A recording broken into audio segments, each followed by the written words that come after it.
So what is cause effect graph is like to identify the possible root causes. Uh, so to identify the root causes why the particular problem in the application has caused, why it is being caused, to relate the interactions. Uh, so so what is the what is it mean is like to find the reasons why a particular application is failing, or what are the reasons for in a particular application, what are the reasons for causing a problem. So this is one. And second one is you can relate the problems, like you can relate with your previous experiences, you can relate with why the problem has caused, we can relate with the other part of the application. So that is what it is explained here. Hmm. So to relate the interactions of the system among the factors affecting a particular process, so you can relate the interactions, like if you find the problem in a particular screen, why this particular screen is having issues, you can go to the other screen which is influencing the other screen to cause this problem. So you can relate all those issues.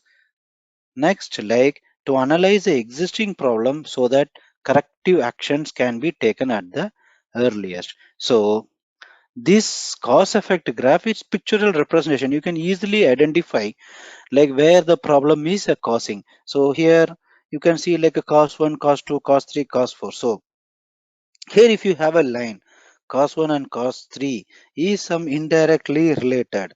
So that is what we meant in the second one, to relate the interaction of the system among the factors affecting a particular process or effect.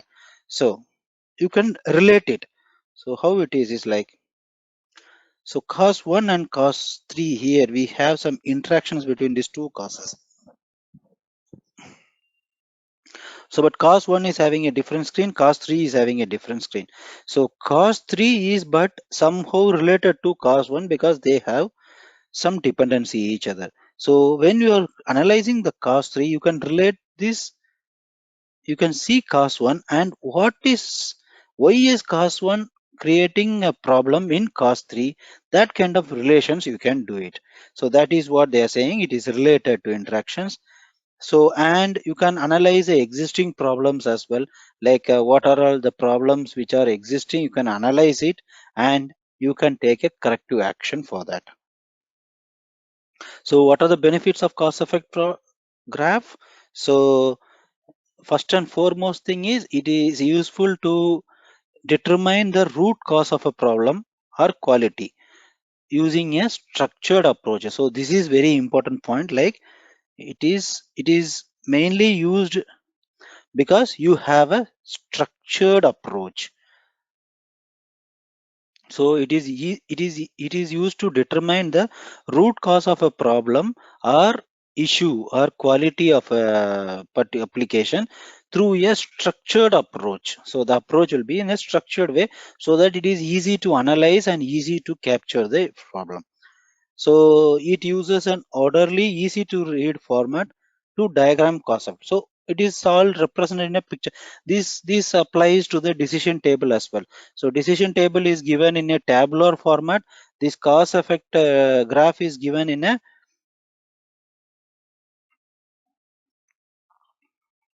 cause effect is given in a graphical format. So it is easy to read in decision table as well as in cause effect. It is very easy to read where it got problem.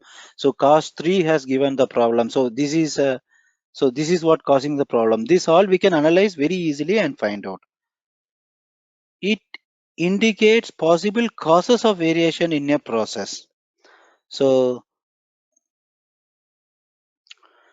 it indicates possible causes of variation in a process. So it identifies area. So it is very easy to identify which area and all is failing.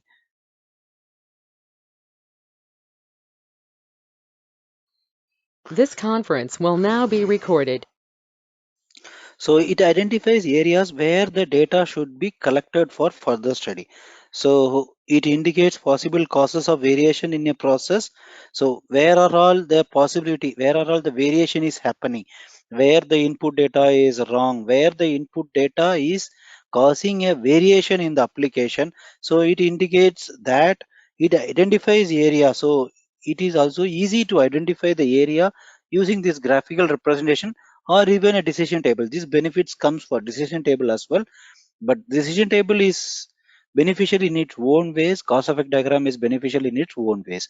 So it identifies area where data should be collected for further study. So it is easy to identify the area where the data is failing, and it is easy to collect the data for further study.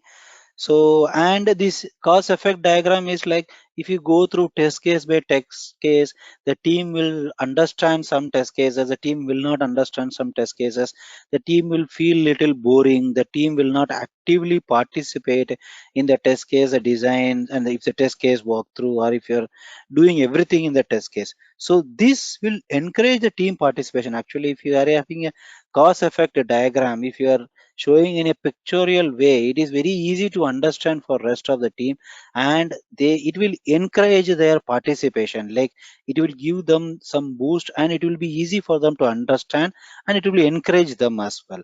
But instead of a traditional way of you are showing many test cases for a small username password, you are showing 10 test cases, they will get bored and their participation will become less, and everyone will not read all the things. So this is very easy. You show a graphical interface, they understand very easily through that, and they actively participate as well.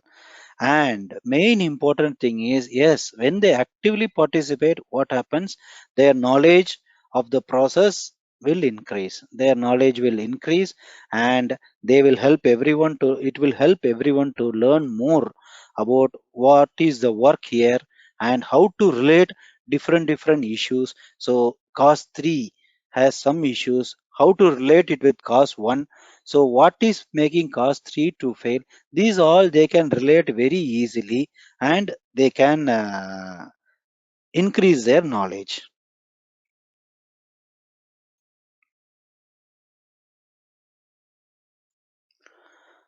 So again, some more benefits. So it is easy to identify and define the effect, fill in the effect box and draw the spine, identify the main causes contributing to the effect. So these are all some extra benefits. Main benefits I have explained.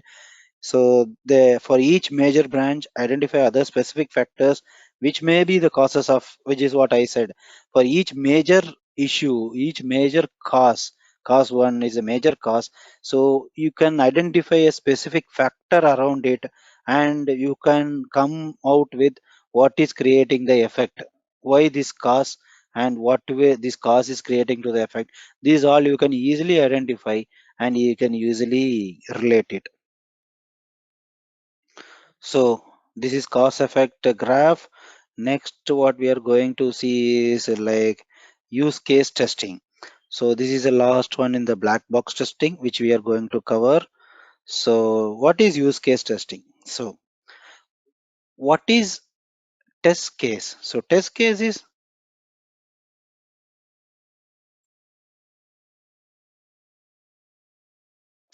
This conference will now be recorded. so what is a normal test case is like, we write the normal test case. So use case testing is a something like, it is user acceptance testing. I have explained you before, like what is user acceptance testing is, user acceptance testing is a something like it will be done in the customer's place. So in the customer's place, you will deploy the application, and the customers, mostly the customers will have a user acceptance tester, or maybe even our own company people, they are the experts in the user acceptance testing. They have been trained, or they know very sufficient knowledge of the application, they are expert in the application, they do the user acceptance testing, even from the the company which does the development of the application. And many places the customer themselves do the user acceptance testing. They will have their own user acceptance testing team, or their experts will do the testing. So the user acceptance testing is again a black box testing, which helps tester to identify test scenarios that exercise the whole system. So main point is use cases. We write the use cases here, which captures the interaction between the actors and the system. So who is the actor? We are the actors. The actors and the system, they will capture the interactions.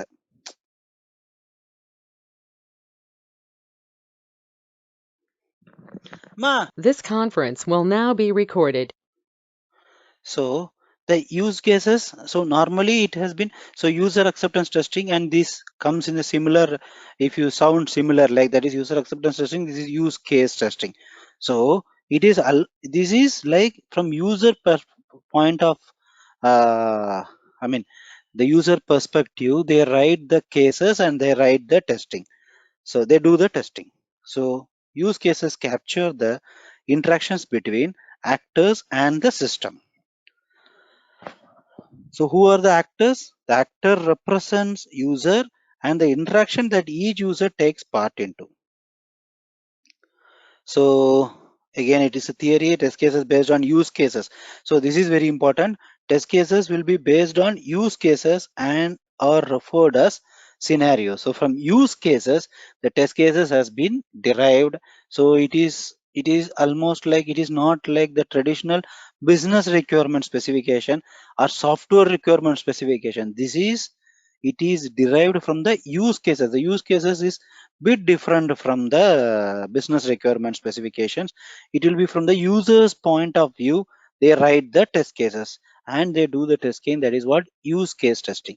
So normal test cases are there and you do the test case testing, and this is done using use cases from the user perspective, user point of view. It is other way of user acceptance testing. So it is very effective in defining the scope of acceptance testing. So this is very important point. That is what I am trying to say. Like this use case testing will define.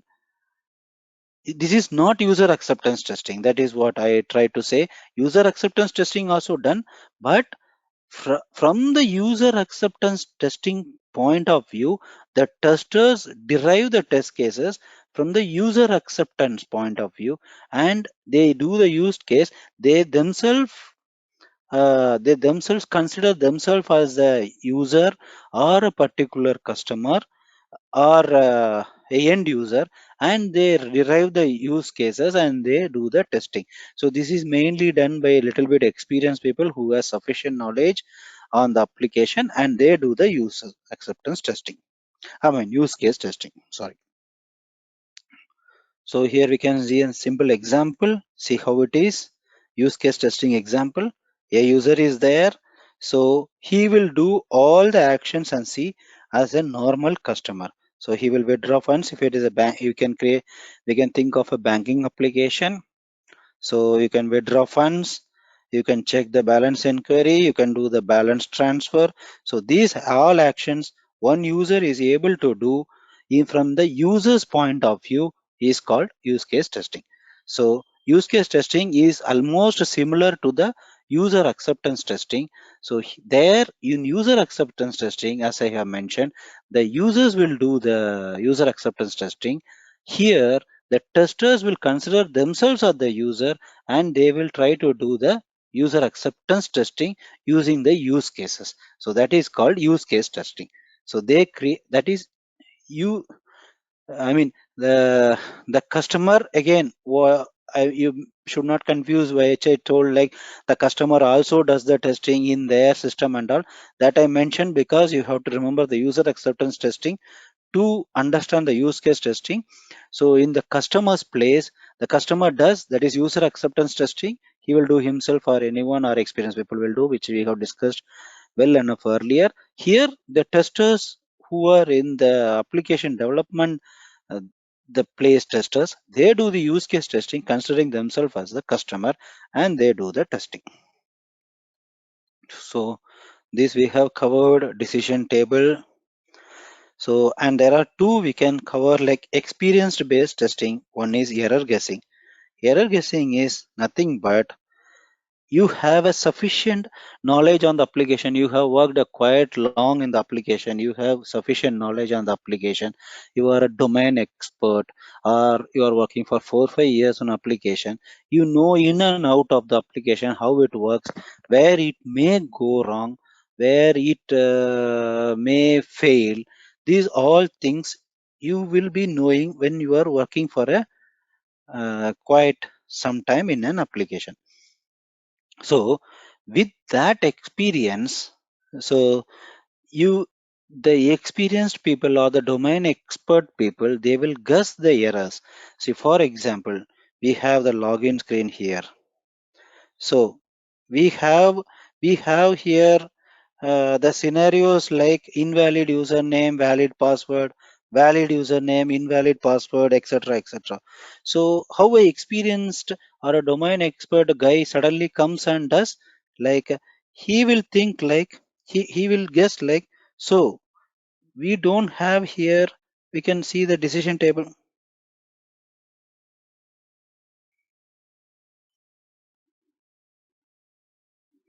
This conference will now be recorded. This conference will now be recorded. So here we will take how error guessing does experienced domain expert. We will take the same login screen which we have used for our decision table. So input will be, we have only one scenario here. Input will be username, invalid username, valid password, error message is displayed. So these are the normal scenarios which are already in the requirement specification. So this is fine. A normal tester who is having less experience of what he will write, he will write test case 1 invalid username password, test case 2 invalid username,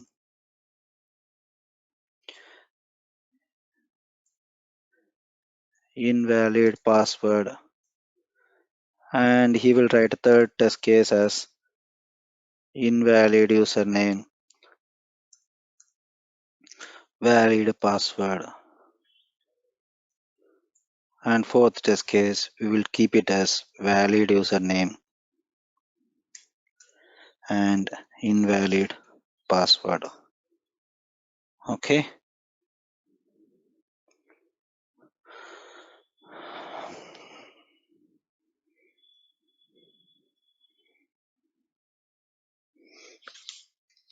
This conference will now be recorded. so these are the four test cases, maybe one or two test cases more also. A tester who is a tester who is newly joined or having less experience will write. So here maybe we can consider the scenario as validation of username and password. So, and they have given like uh, invalid username, I mean username should not accept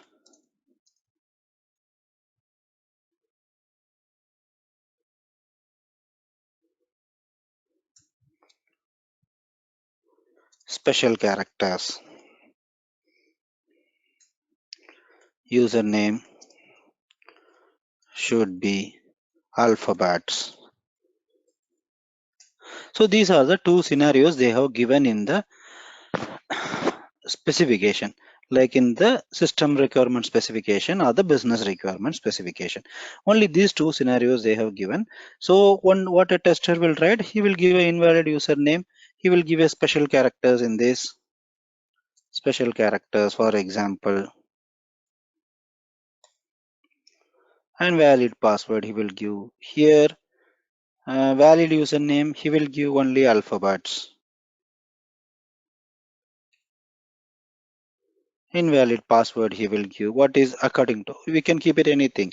Valid password should contain, password should contain numeric, password should contain at least one special character. So this we can take multiple examples like this they have given you the requirement specification, and the tester will start writing here test cases, and he will give input data as one as invalid username as special characters, then username should be only alphabets. So where there is valid username, he will give only alphabets and check whether username there is no error message is displaying. So you can understand he will give different kind of inputs. So valid password he will give one special character, one numeric. Invalid password he will not give any numeric or special characters, and he will try to give, and the test cases should fail. So valid username, like this he will write multiple test cases with different input data.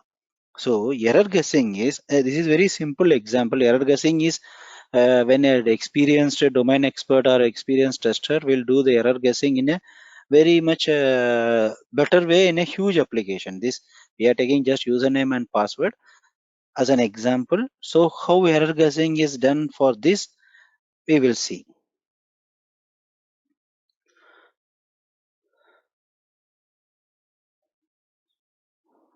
So here, what the experienced guy may be writing another test case like username should not accept more than 15 characters. So this particular scenario is not there in your user acceptance document. So this we will keep it as a sample user acceptance document. So this particular scenario is not there in user acceptance document, where they're nowhere specifying like username should not be more than 15 characters. So with his experience, with the experience in testing and experience in the domain, he has guessed like if you give more than 15 characters for the username, repeat it, if we give more than 15 characters for username, it will fail. So this he has guessed with his experience, and he has guessed this error, and it is true. Username, when the particular testing we are doing, when you are giving more than 15 characters for username, the application is failing. So this he has guessed with his experience. So this is called error guessing, and that is what it is called as experience based technique. Then next is like exploratory testing. So what is exploratory testing is, This conference will now be recorded. so what is exploratory testing? This, as the name indicates, it is like the testers will explore the application.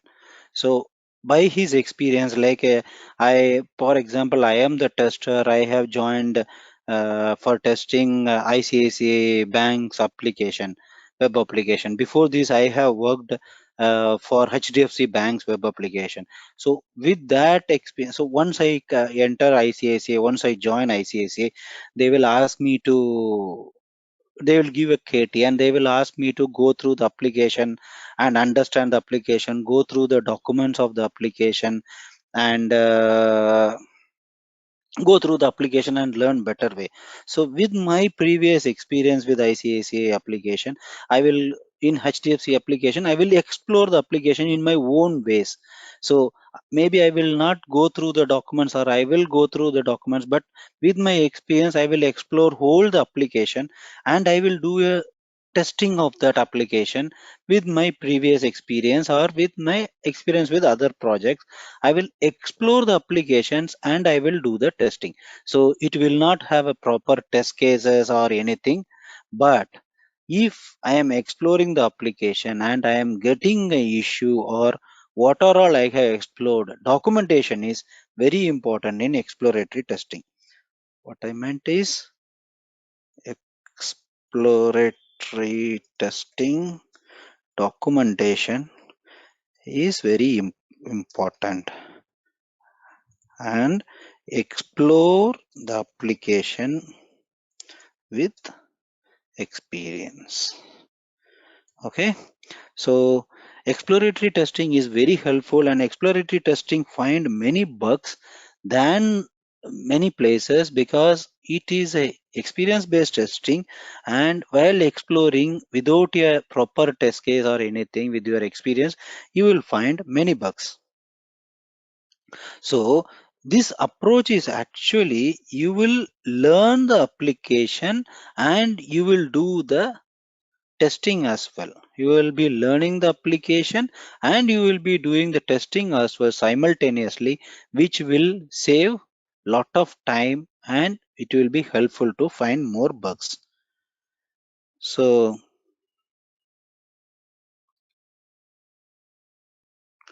normally before the proper testing starts, like with the test cases, application after deploying with the test cases or anything, they do a exploratory testing. They do a smoke testing as well. That is different. Smoke testing is like basic functionalities are working fine or no. They do smoke testing. I think we have covered that before.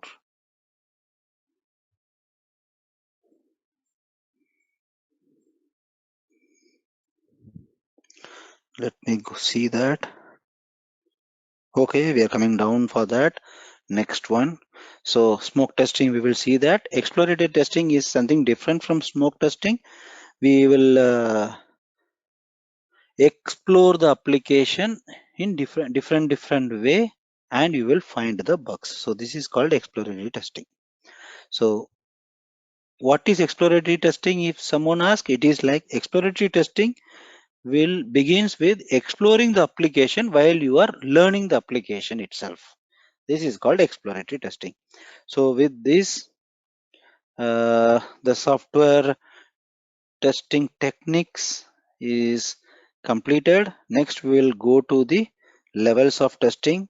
There are two levels of testing. One is functional and non-functional testing. We will go through one by one. Non-functional testing, we will not be covering each and everything. Only very small things like ad hoc testing, compatibility testing and all. We can see what is that. Performance testing and functional testing. We will be covering what are all those things.